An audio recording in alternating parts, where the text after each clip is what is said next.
Reels वाली बहू। प्रज्ञा को रील्स बनाने का बड़ा ही क्रेज है और वो दिन भर रील्स बनाती रहती है। खाते पीते घूमते फिरते घर में कॉलेज में रील्स बनाने के कारण प्रज्ञा पूरे कॉलेज में हाईलाइटेड है।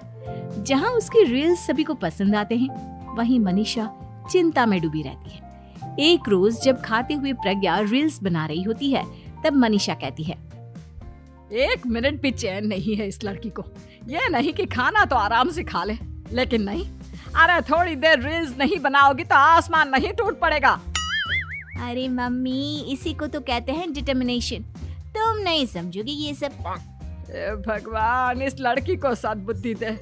जब देखो तब टेढ़ा बाका मुंह बनाती रहती है। मनीषा की बात का प्रज्ञा पर जरा भी असर नहीं होता और वो खाते खाते रील्स बनाती रहती है। दिन बीतने लगते हैं और देखते देखते प्रज्ञा का कॉलेज भी खत्म हो जाता है। आए दिन कोई ना कोई मनीषा को प्रज्ञा की शादी करवाने का सुझाव दे जाता है।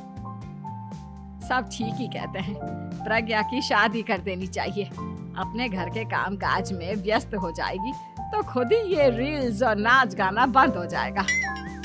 मनीषा और प्रेम प्रज्ञा के लिए एक अच्छा लड़का ढूंढने लगते हैं और तभी विकी का रिश्ता प्रज्ञा के लिए आता है, जिसने प्रज्ञा को उसकी रील्स देखकर पसंद कर लिया था। अगले दिन विकी अपने माता पिता के साथ प्रज्ञा के घर पहुंच जाता है और प्रज्ञा साड़ी पहने हाथों में चाय की ट्रे लिए उनके सामने आती है। जब विकी को पसंद है तो हमें भी बहू पसंद है। बहन जी, आप बारात की तैयारी कीजिए। एक बार लड़का लड़की अकेले में बात कर ले तो अच्छा रहेगा। हाँ हाँ, क्यों नहीं।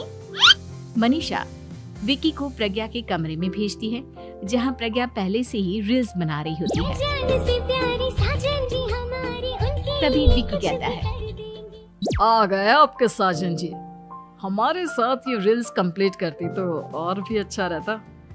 अच्छा जी, अब आ ही गए हैं तो बना ही लेती हूँ आपके साथ। दोनों मिलकर रील्स बनाते हैं। जब वी मीट और तुरंत पोस्ट भी कर देते हैं। फिर विकी कहता है, जब आप साड़ी में चाय लेकर आए तब मुझे लगा कि कहीं मैं गलत घर में तो नहीं आ गया। अब सही है। दोनों की शादी पक्की हो जाती है और शादी के दिन भी प्रज्ञा रील्स बनाने से चूकती नहीं। यहाँ तक कि बारात के समय भी नाचते हुए रील्स बनाती है। सभी लोग प्रज्ञा की तारीफ के पुल बांध देते हैं और प्रज्ञा नाचती गाती अपने ससुराल चली जाती है। सब कुछ अच्छा चल रहा होता है। प्रज्ञा यहाँ भी दिन भर हर चीज की रील्स बनाती रहती है। लेकिन कुछ दिनों के बाद जब सुनीता कहती है, बहू, ये रील्स के साथ साथ कुछ काम भी कर लिया करो। वैसे तुझे और क्या क्या बनाना आता है? मम्मी जी, वैसे तो सब कहते हैं कि मैं सब कुछ अच्छा बनाती हूँ, लेकिन मुझे लगता है कि मैं मैगी अच्छा बना लेती हूँ। हाँ, कॉफी भी अच्छा बना लेती हूँ और मुंह तो सबसे अच्छा बना लेती हूँ। हैं? अच्छा अच्छा। सुनीता अपना माथा पकड़ लेती है और कहती है, बहू, कुछ खाना बनाना भी सीख लेती। मम्मी जी, मैं लंबी प्लानिंग कर रही हूँ। जल्दी ही मैं इतनी फेमस हो जाऊंगी कि मुझे पैसे मिलने लगेंगे। हम दोनों सास बहू राज करेंगे, राज। नौकर काम करेंगी और लोगों की तो लाइन लगेगी हमसे मिलने के लिए। तेरा दिमाग खराब हो गया है क्या बहू? हंसी मजाक तक ठीक है, लेकिन इस तरह घर नहीं चलते। जितना जल्दी हो इस घर के तौर तरीकों को सीख लो। प्रज्ञा मुंह घुमाकर चली जाती है और तुरंत उसी वक्त एक रील बनाती है। ये देख सुनीता का गुस्सा 7वें आसमान पर चला जाता है और विकी के घर आती ही सुनीता उसे सब कुछ बताती है। विकी भी अब प्रज्ञा की इन हरकतों से परेशान हो जाता है। तुम टेंशन मत लो मम्मा, मैं देख लूंगा। विकी कमरे में जाता है तो देखता है कि प्रज्ञा रील्स बना रही है। विकी बड़े ही प्यार से प्रज्ञा से कहता है, प्रज्ञा, इन सब के लिए मैं तुम्हें मना नहीं कर रहा हूँ, लेकिन फिर भी हर वक्त तो ये अच्छा नहीं लगता ना। समझने की कोशिश करो, मुझे भी तुम्हारा थोड़ा वक्त चाहिए। मैं जब ऑफिस से आता हूँ तो मुझे समय देने की जगह इसी में लगी रहती है। तुम ज्यादा ही सोच रहे हो। तुम भी मेरे साथ रील्स बनाओ ना, तुम्हें भी बहुत अच्छा लगेगा। तुम्हें इज्जत से कोई बात समझ में नहीं आती क्या? दिमाग खराब हो गया है तुम्हारा इस चकाचौंध से। अगर तुमने अपना रवैया नहीं बदला तो मैं तुमसे दूर चला जाऊंगा। तुम ही रिश्ता लेकर आए थे, मुझे लड़कों की कमी नहीं थी। और ना मनीषा प्रज्ञा के ससुराल उससे मिलने जाती है।